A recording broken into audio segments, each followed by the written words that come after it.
and gentlemen, please take your seats.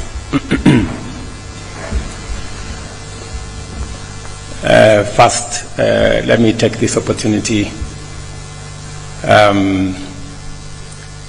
to apologize that we were supposed to start this meeting at 9, but I was told there is a bus that came late that was carrying some very important people.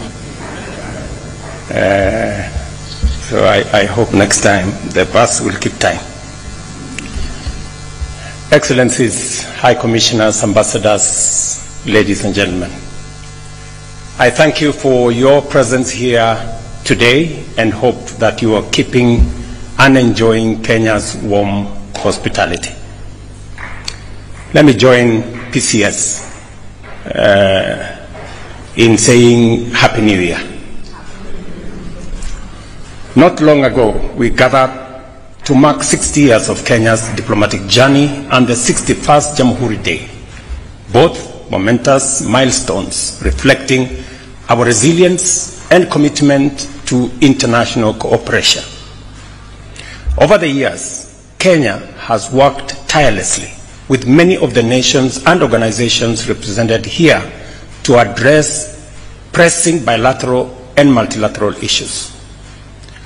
The New Year diplomatic address underscores our foreign policy's focus, not just on advancing national interests for Kenya, but on building bridges, fostering respect, and promoting shared purposes across all our friends. Your presence highlights the importance of our collective efforts in strengthening diplomatic ties. I am therefore pleased to announce that this year's address will be institutionalized as an annual event to reflect on past achievements, deepen collaboration with diplomatic community, and set future priorities. Regular engagements will enhance mutual understanding and strategic alignment on many issues that affect all our nations. Ladies and gentlemen, Excellencies, Kenya's commitment to diplomacy has allowed us to forge strong global relationships. Since independence, we have expanded our diplomatic footprint from 6 missions to now 70 stations across the world. We continue to prioritize regional integration, intra-African ties, economic diplomacy, and global peace and security.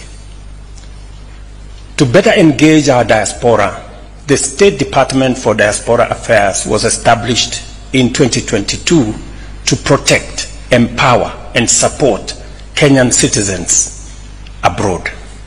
I'm very proud of what that State Department has managed to achieve in the last 2 short years. In December, I launched the revised Kenya Foreign Policy 2024, aligning our diplomatic strategy with evolving global dynamics. This policy reaffirms our commitment to international partnerships, regional cooperation, sustainable development, and positioning Kenya as a key player in global affairs.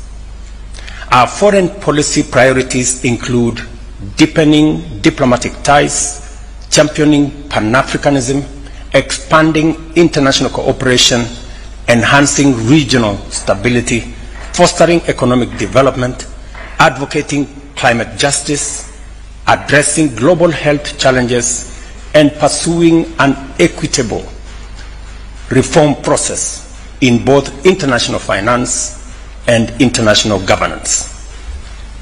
Excellencies, ladies and gentlemen, Kenya's diplomacy continues to strengthen as reflected in our vibrant civil society, free press, and active citizenry. Our Constitution upholds transparency, inclusiveness, and good governance, cementing our status as a stable democracy. Democracy extends beyond elections. It is about national unity and shared responsibility. We have embraced an inclusive governance model that fosters cohesion across political, regional, and social divides. Africa's youthful population presents both opportunities and challenges. We see Kenya's growing youth demographic as a strength. Our policies focus on job creation, entrepreneurial support, and investments in technology and creative economy. We are also securing bilateral labor agreements to provide our youth with global employment opportunities, and I appreciate the support of all our partner nations in this effort.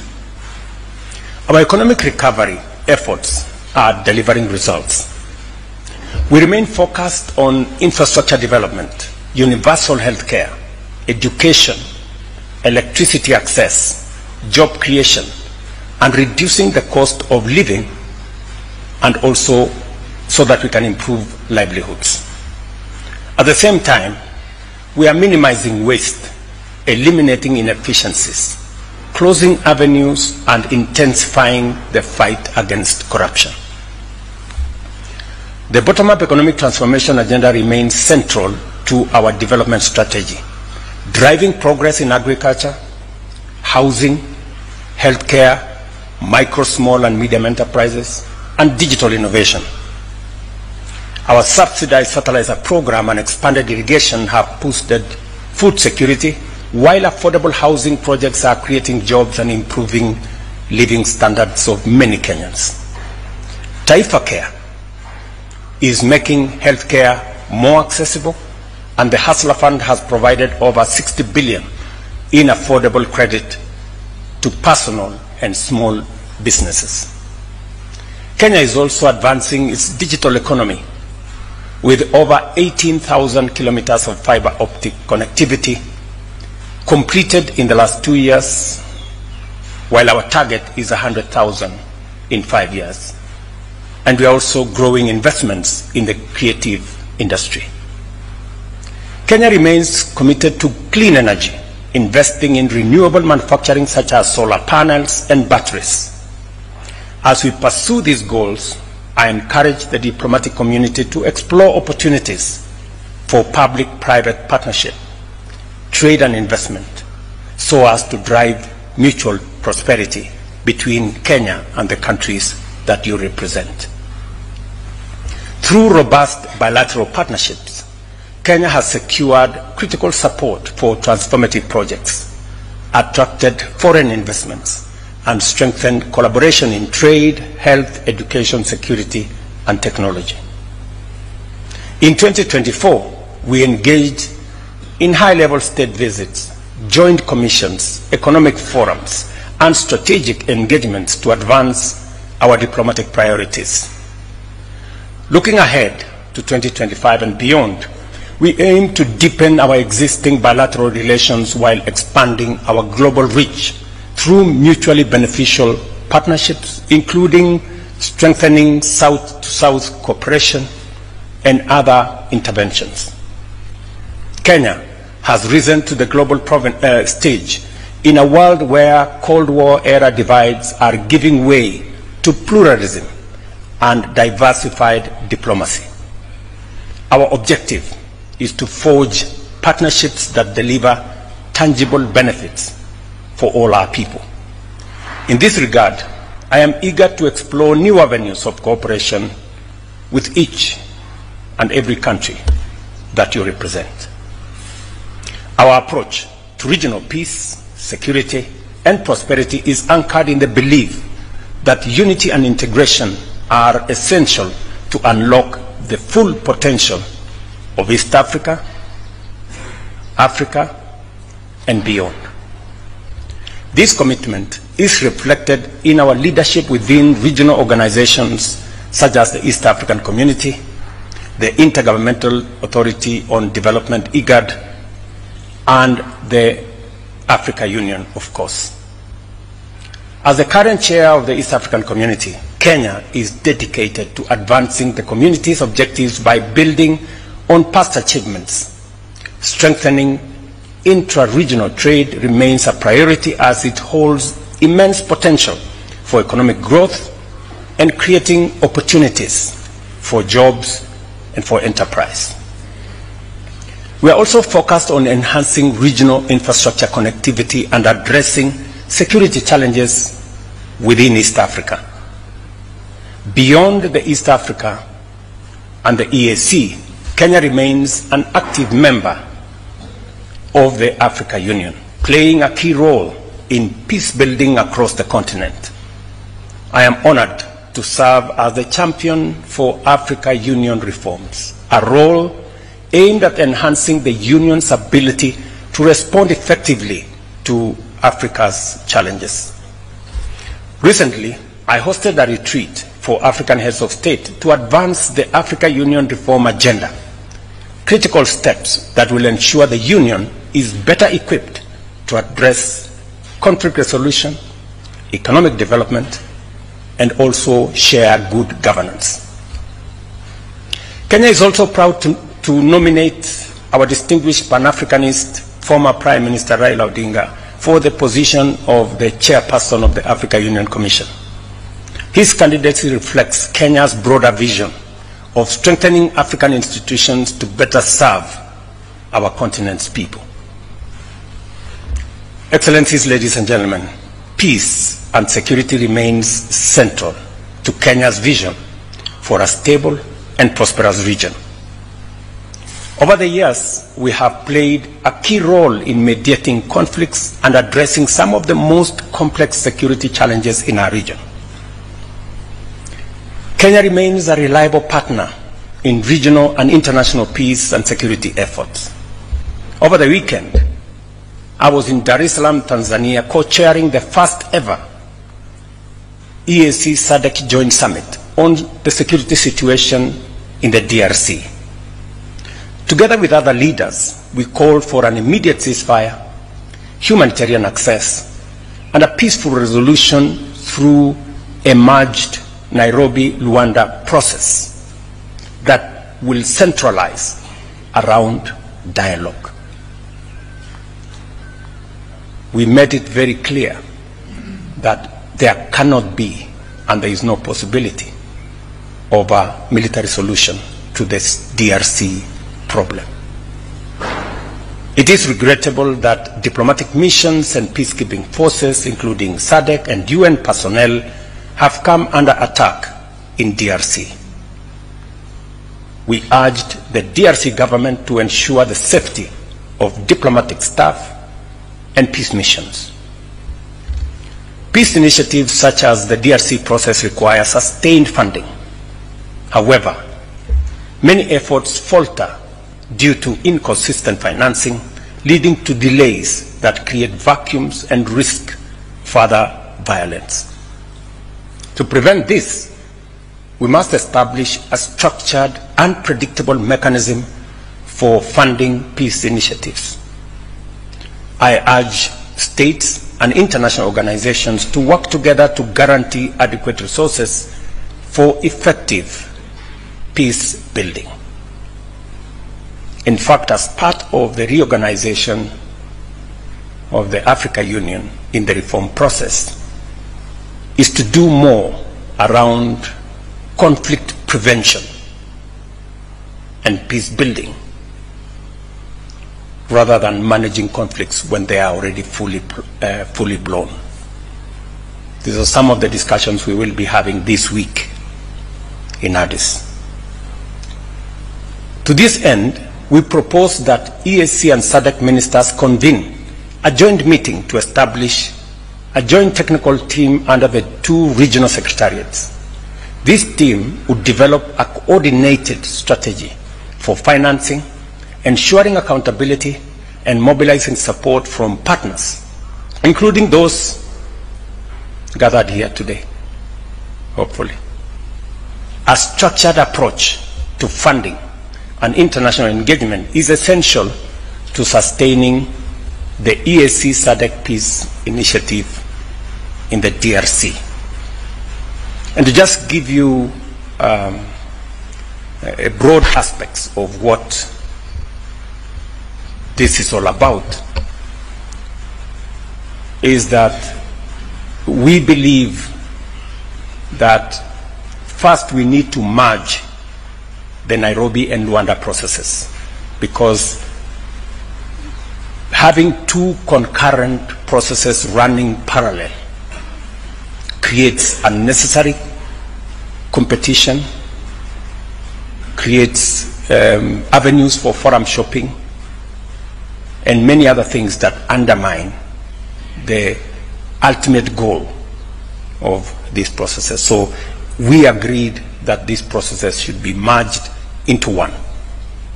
Number two, we also agreed that we should expand the space for facilitators, so that instead of having one facilitator, we will have 3 facilitators. And we are in consultation between me and my co-chair on identifying the additional facilitators so that we can provide a more robust mechanism and energize the whole process of mediation in the DRC. And number 3 is to focus on both intra-Congolese dialogue amongst the parties in the DRC, and also in the dialogue between DRC and its neighbors, more particularly with Rwanda.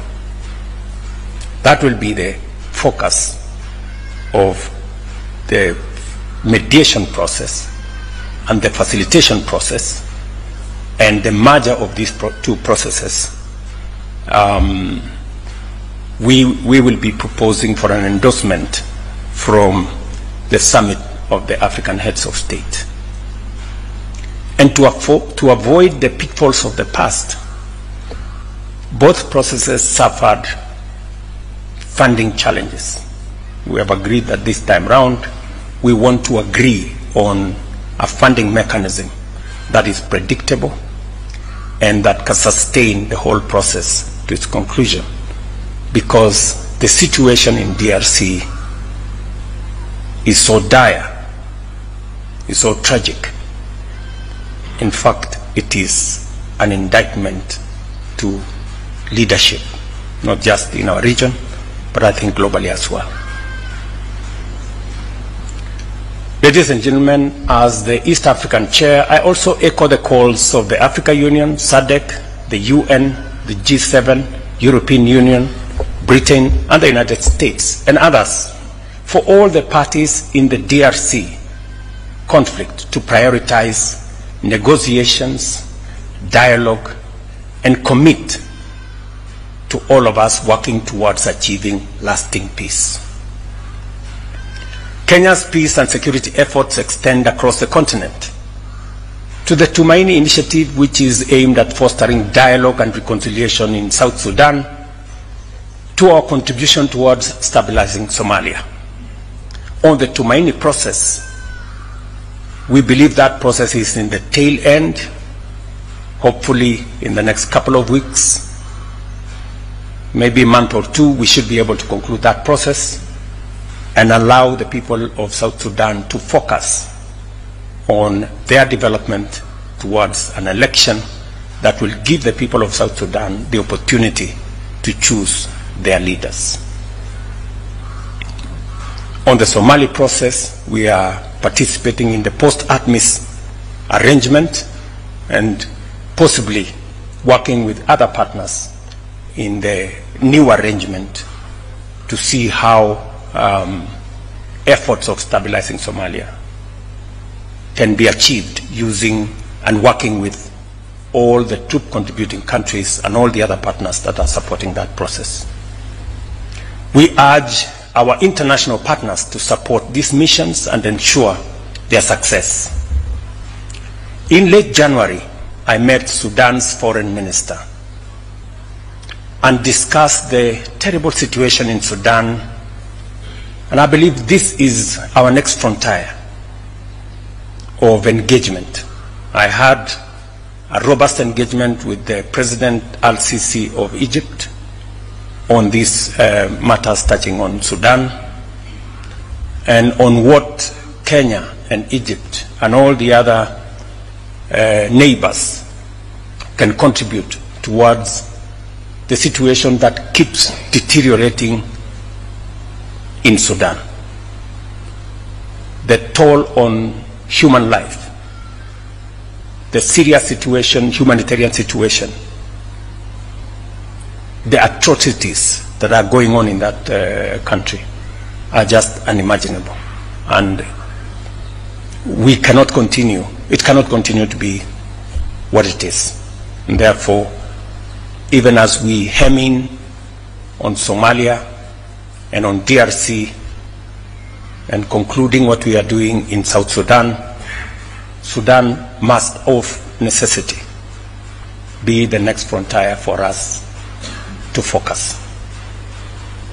Beyond Africa, Kenya is also contributing to global security through the Multinational Security Support Initiative in Haiti, demonstrating our commitment to Pan-African solidarity wherever it is needed. I invite the diplomatic community to encourage their governments to join us in this vital humanitarian and multilateral effort. I must thank countries that have worked with us, El Salvador and all the other countries, Jamaica, and of course the support of the United States and the UN family in advancing the cause of peace and stability in Haiti. Kenya remains steadfast in its commitment to multilateralism, recognizing international cooperation as an essential to address global challenges. As the host of the only UN headquarters in Africa and the Global South, the UN office in Nairobi, alongside UNEP and UN Habitat, Kenya continues to champion multilateral engagement. Our leadership in environmental and climate diplomacy is guided by the outcomes of the Africa Climate Summit in 2023, which emphasized the need for increased climate adaptation and mitigation financing. These commitments continue to shape our priorities in the new year. We are actively working to enhance Nairobi's position as a hub for multilateral diplomacy by ensuring international organizations enjoy necessary privileges. We continue to expand infrastructure and to enhance our security situation, not just in Kenya, but more specifically in Nairobi. However, the evolving global landscape calls for urgent reforms to make multilateral institutions more responsive to the needs of all nations. Kenya strongly supports UN reform, particularly greater representation for Africa. With 54 member states, 28% of the UN's membership, Africa must have a stronger voice to uphold fairness and equality in global decision making. We hold similar views regarding international financial institutions. Kenya supports efforts to reform the global financial architecture, ensuring fair debt restructuring, climate financing, and development support. I urge our esteemed partners to back these necessary reforms for more equitable and just economic system. Kenya's efforts to secure concessional funding through IDA window of the World Bank, that I championed during the IDA 21 Replenishment Summit in Nairobi, resulted in raising US dollars 100 billion, the highest ever. This was a monumental step as we work towards assisting 75 countries that are least developed, a majority of whom are in our continent. On environmental matters, inaction and geopolitical divisions only heighten the risk we all face. Climate threats do not recognize borders. They demand a collective global response. I urge nations and world leaders to recognize climate action as an imperative for survival and for shared responsibility. Kenya remains committed to collaborating with like-minded nations to push the climate agenda forward. Domestically, Kenya has made remarkable progress in transitioning to a green economy, with over 93% of our grid electricity generating from renewable resources such as geothermal, wind and solar. Our national tree planting and restoration campaign, targeting 15 billion trees by 2032, is on course. In 2024, our efforts led to the planting and growing of 750 million trees. As we approach COP30, we call on international partners to honor their climate financing commitments. Kenya will continue leading by example, advocating equitable climate financing, and ensuring Africa's voice remains central in global climate discussions. I urge for your support in this endeavor.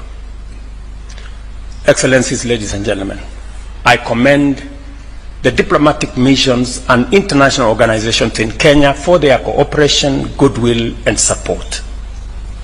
Your contribution in trade, investment, health, education, technology transfer, infrastructure development, capacity building, and security are invaluable. Kenya deeply values the expertise and resources you bring to our shared efforts. The diplomatic community serves as a vital bridge between nations, fostering dialogue and cooperation.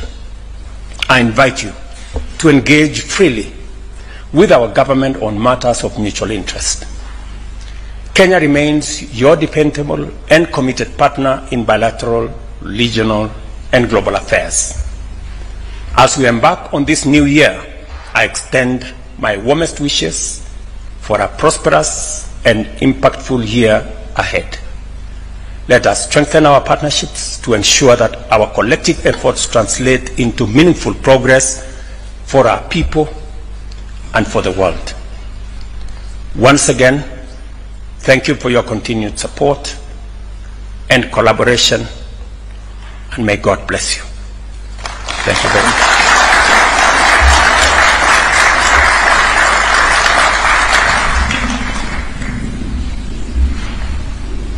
Another warm clap for His Excellency. Let's take our seats, please. Your Excellency, sir, with your permission, will now